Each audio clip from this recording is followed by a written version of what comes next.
right, so we're gonna transition this train over. Oh, Mark, you're back. Look at that. I'm back. I'm back, and I'm super excited to introduce Sergio. And to give you some quick context, I was doing my data quality course, creating that, and I was researching like who's doing data contracts in the real world outside of Gable, who's actually taking best practices and kind of pushing this forward. And I came across Sergio's article about their actual homegrown implementation of data contracts. I immediately found him on LinkedIn. I was like, I have to have you talk with on our conference.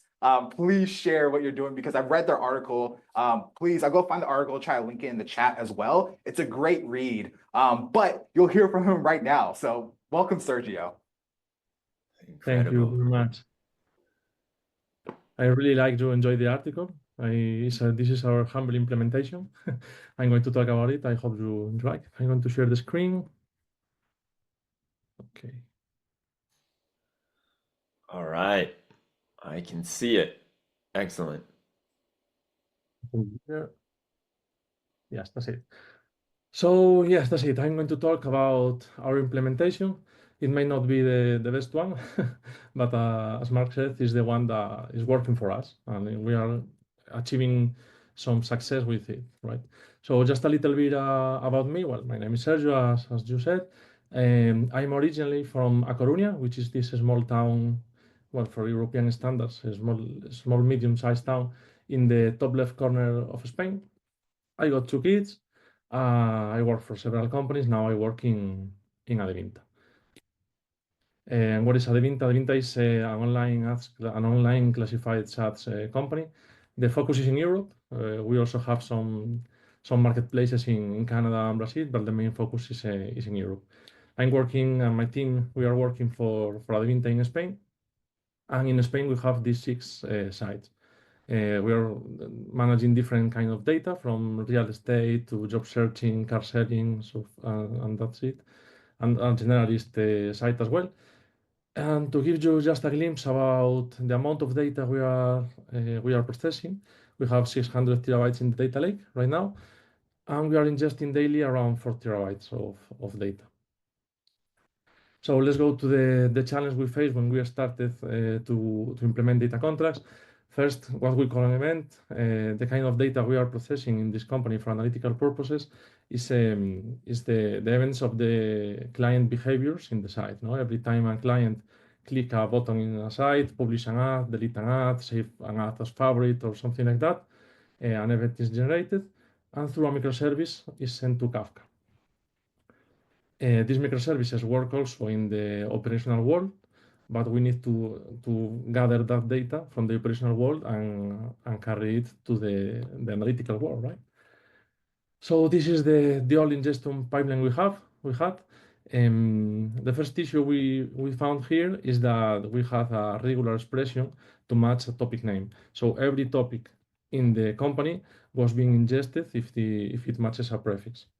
So we find ourselves ingesting data without use cases. This way the costs are higher, both in storage and in processing, and we need to fix that. Another issue is there were no schema validation. Even though the producer in the operational world defines an schema in a GitHub repository, that schema is used by them to operate the website through microservices and so on. But in the data world, we only used that schema to create the data once. The first time the event arrives, we use the schema and create the output table. We have schema evolution, but we didn't in this old ingestion pipeline validate the schema for every event that arrives.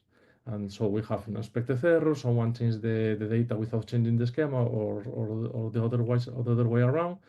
And also we have silent errors because some schemas were somehow compatible but not fully compatible. So we find ourselves with a null rows in the output table. And also this schema definition is just that, a schema definition, just a list of fields with their types. There is no information about personal data. If the API, as Chad said in the first talk, so the identification of the personal data relied completely in each of the producer's team. So there were no central management for the personal data in the company. This make the GDPR compliance, which is a huge deal in Europe, a pain. We spend a lot of time working with that. And in the end, with this old pipeline, we found ourselves in the middle. We always handling issues with the data from the producer or from the consumer, data which schema mismanagement or something. And we calculate around 2 days per week working to fix issues within the ingestion of the data, right? So we consider ourselves in that times firefighters instead of data engineers, right? Instead of focusing on creating value for the company, we focus on fixing issues. Well, this is a summary. I already went around all of this. So let's go to the solution. So the first issue that we need to change with the solution was our position in the data flow, right? We want the producer and the consumer to speak about among themselves and reach a data agreement, and we, as a data platform, being facilitators instead of firefighters, right? We want to provide them tools and procedures and everything needed so the data flows from the producer to the consumer, but without us being in the middle and fixing issues in a daily basis, right? So let's start with the contract definition, which is just no more and no less than a JSON. This one in the left, and in the right you have the detail, right? So the first is the contract name, which is the event name. No? In this sample, ad published. A new ad was published in any of the sites. So this is the contract for it. A contract version, obviously, to keep a track of it, and then a start date and an end date. This is really important because, well, as the operational world evolves and the sites evolves, their data and the fronts and whatever, the events evolve as well. So what is valid now may not be valid tomorrow, right? So we can expire contracts and create a new one with the proper version of the new event. Then is the schema definition, which is just an URL to the previous schema repository where the operational world defines their schema. This is because we didn't want to add overhead to the process, right? The adoption of the data contract is always an issue, as someone said before. So we use the schema as it was, right? So then the Kafka topic, just the name of the topic, because the Kafka configuration is the same for all the events per site.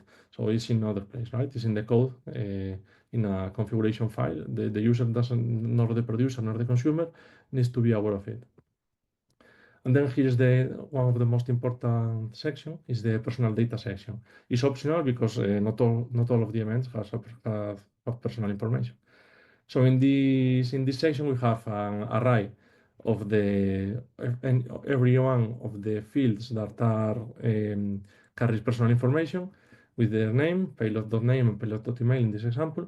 And then we have a Boolean analytical, which represents if this field has analytical purpose or not. If it does not have analytical purpose, we delete it completely from the ingestion. So in this way we minimize the amount of personal information in the data platform. The other way around, if the field has analytical purpose, we add an optional mapping. So we store it in a well-known name, right? Because here payload.name may be a bit weird to store, and name is more easily identified. And then we want also to separate personal data from non-personal data in the data platform, so we can apply access control in a more secure way to the personal data. So then we need something to relate the personal data to its equivalent non-personal data.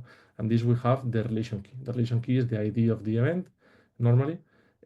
So we can join the personal data with the non-personal data if needed. The consumer can join that. And then we have the user ID, which is just the client identification. So if the client claims its right to be forgotten, no, for instance, we can delete all of their data in a single execution, right? And then we have the SLA section, which is some metadata. First is the source, which is just the microservice that produces the data. This allows us to group events from the source, right? Then we have the owner and the contact way to them. So if there is some issue with the data, the consumer can check the contract and ask the owner for what happened. Or maybe they forget to update the contract or whatever. This is normally a Slack channel or an email. Then we have periodicity, hourly or daily. That's the two options. And if it's daily, and execution hours, no? 7 a.m., 8 p.m., whatever. Time to recover, which is by default 7 days.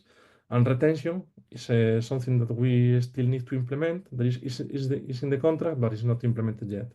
We want to delete the data once the retention we reach the retention time. So if this sample 90 days, after 90 days, this data will be deleted. And then provider's ID, this is just something internal from the company. Same event may apply to several websites, no? Fotocasa.com and Habitaclia.com. So the event came from those two sites.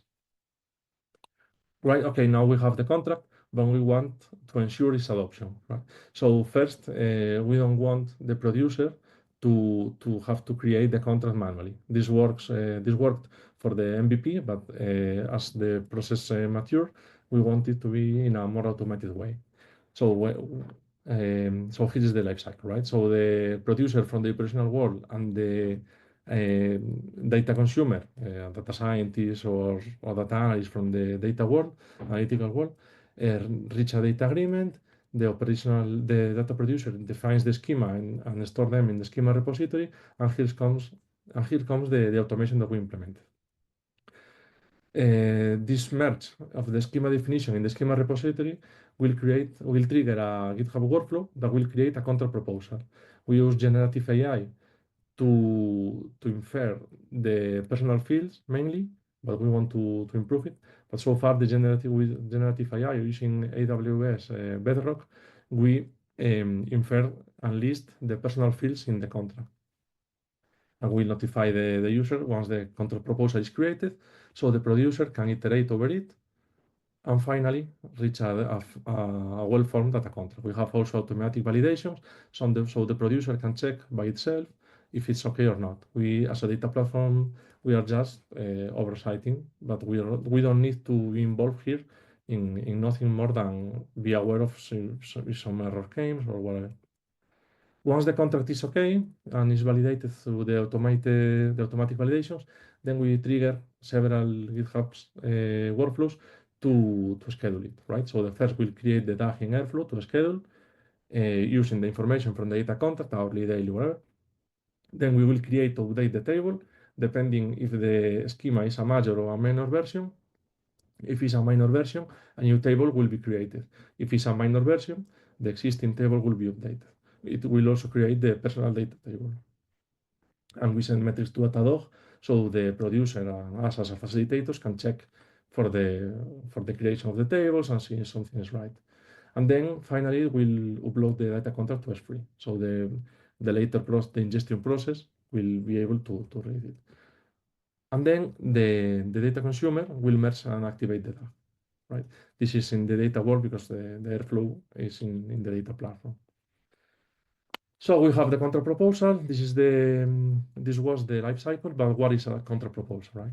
So what is this? It's nothing more and nothing less than the same contract, but with some fields left for the producer to fill.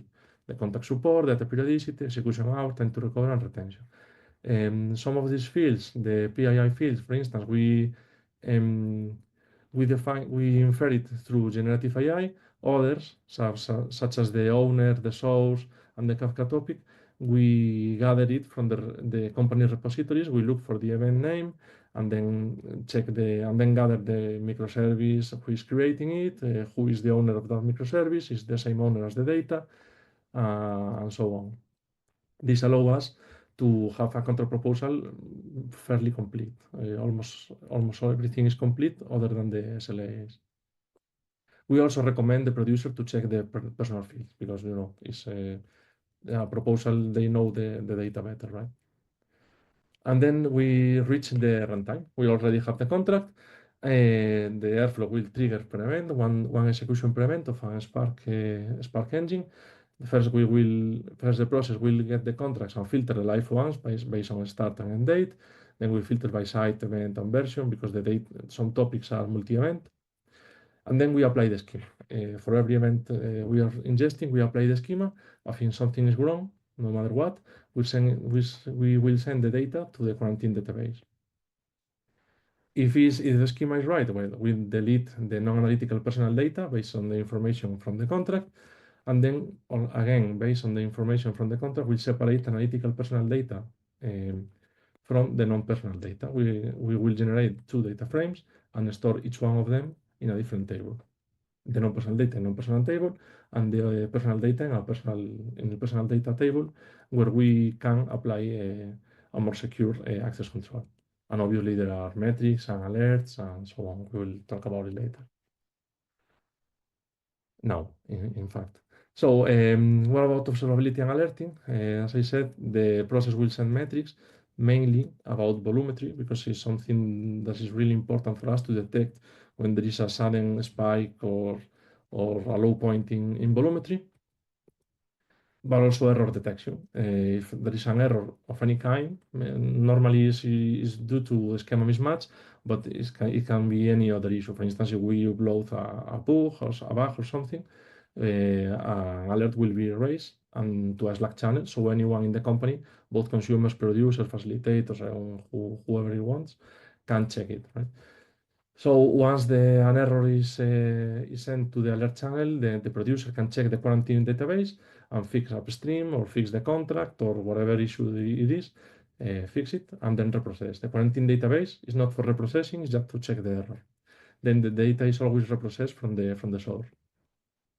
And then we also have alerts about volumetry. If an unexpected number of events is ingested for a given event, a given contract, we will raise an alert and the user can check. And the producer should check upstream if it's right or not, because it may be right. No? It may be on a special day that there is no business or whatever. But we also want observability about cost and value. Cost is we have a pretty good dashboard, I think, which the producer will be able to check all of the cost, both in storage, in processing, in Databricks, in AWS, everything. And there is an alert also if there is a threshold that if the cost exceeds a given threshold. There is also a dashboard about value. Here we don't have monetary value. It's still difficult for us to gather that. But we have a pretty good approximation, we think, which is the amount of people that is, the processes and people and models and dashboards, everything that are consuming a given table. So the producer can check against this cost. This is costing me $1,000, and there is no one checking it. So that does not look good, right? And just coming to an end, well, it's been a 2-year journey building this solution of data contract source ingestion, but we still have some things to do. For instance, we want to improve the proposal and give the producer confidence enough to avoid them to review the contract. Right? We also want to auto-merge the contract because right now the producer check the proposal, fix it, and then merge the contract. And we also want to auto-merge and to deploy and auto-activate the DAG for the data to be consumed. So if we achieve all of that, we will be removing every human interaction from the life cycle of a contract. And we think that will be a great achievement for the company, right? For the adoption of data contracts and everything. It's not because we hate humans, it's because humans are prone to errors. They may have another issues that working more important or something. So if we can avoid human interaction in this life cycle, we think the user experience will be really improved.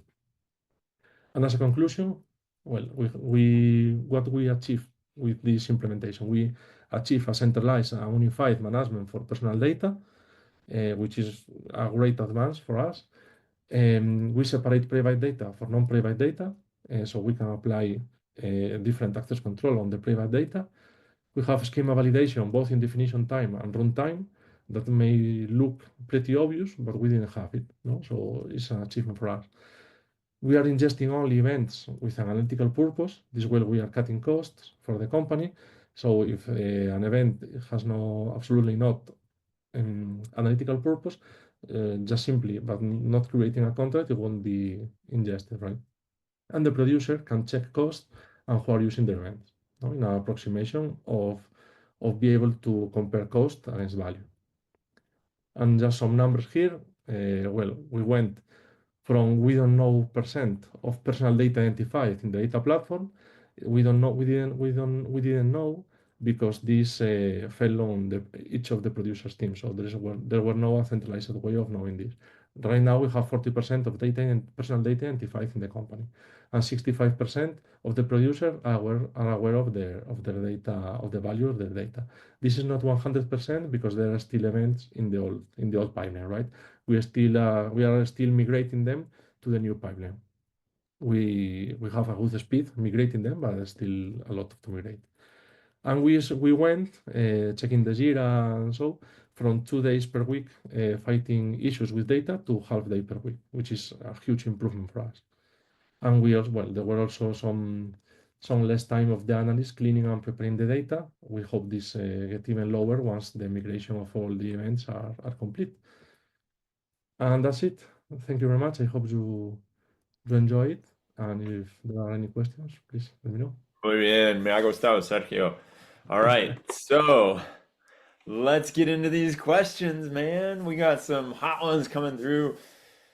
To quantify the benefits of data contracts, roughly how much percentage of data quality issues were minimized after applying the data contracts? I think you may have put that on the last slide with those percentage numbers.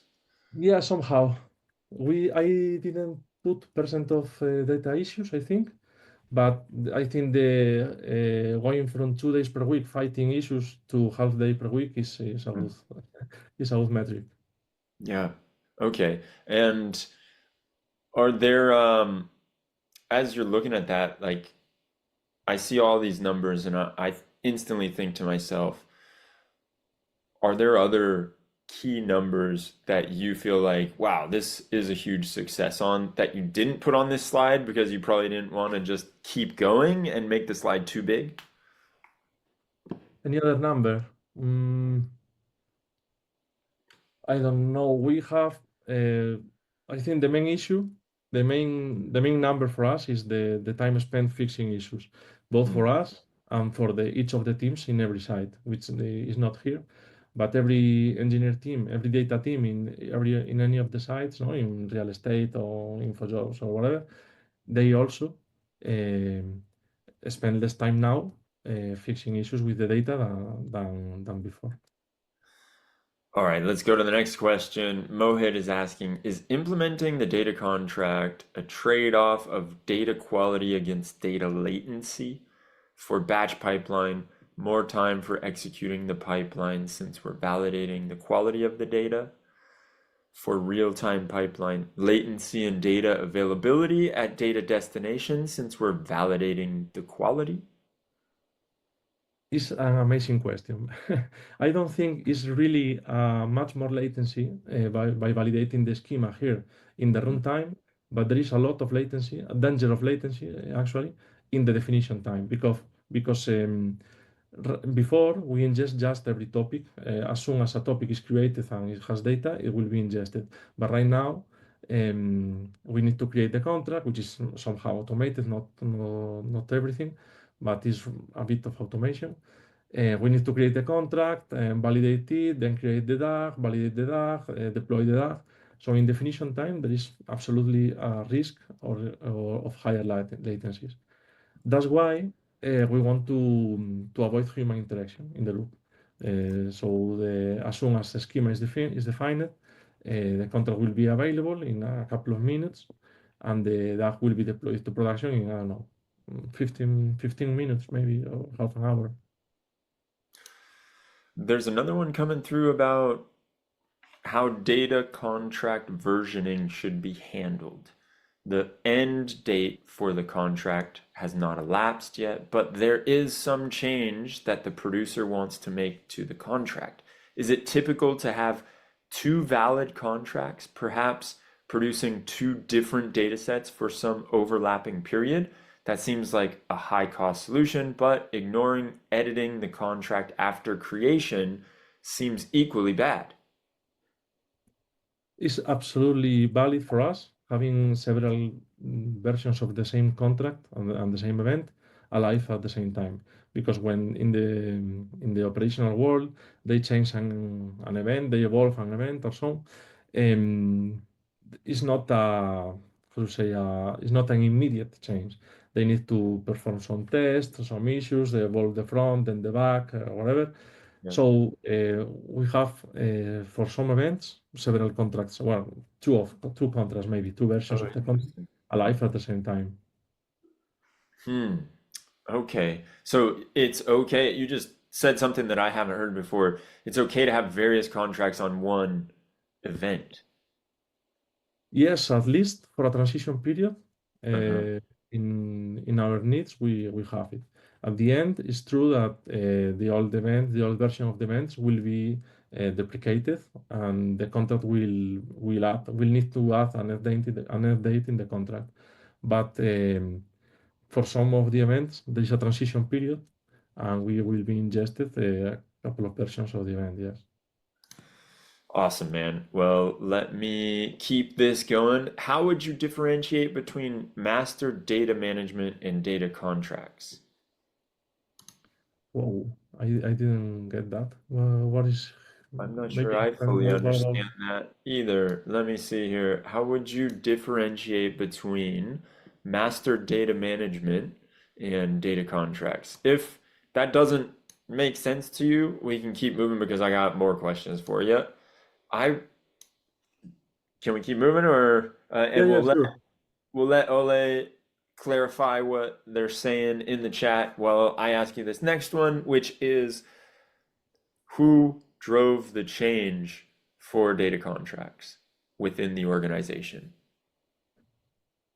Well, I think in our organization, the change was driven by both the producers and the data platform team. I think we were the ones suffering the issues with the old model, and we were the one pushing for data contracts. Also, each of the team needs to be involved. So we have a lot of meetings about it, a lot of gathering ideas or something. It's not something that we as a data platform impose on the teams because that never works for across team. So we meet with them, we gather ideas and start pushing it. Yes. Do you think that you would have different metrics and things that the project cares about if it wasn't you all spearheading this situation? Like if the software engineers decided to do it, or if someone else in the business decided to do it in that way. Yeah, yeah, I Turn cannot it off think for now. about any other metric now, but I'm pretty sure. At the end, every team knows their issues and their needs, and we adapt mainly without knowing the product to our needs. No, so that's why Mm. we spend a lot of time talking with both producers, consumers, and so on to gather their needs and their requirements. Yes. Excellent. Sergio, thank you so much for coming on here, chatting with us. This has been absolutely brilliant, man.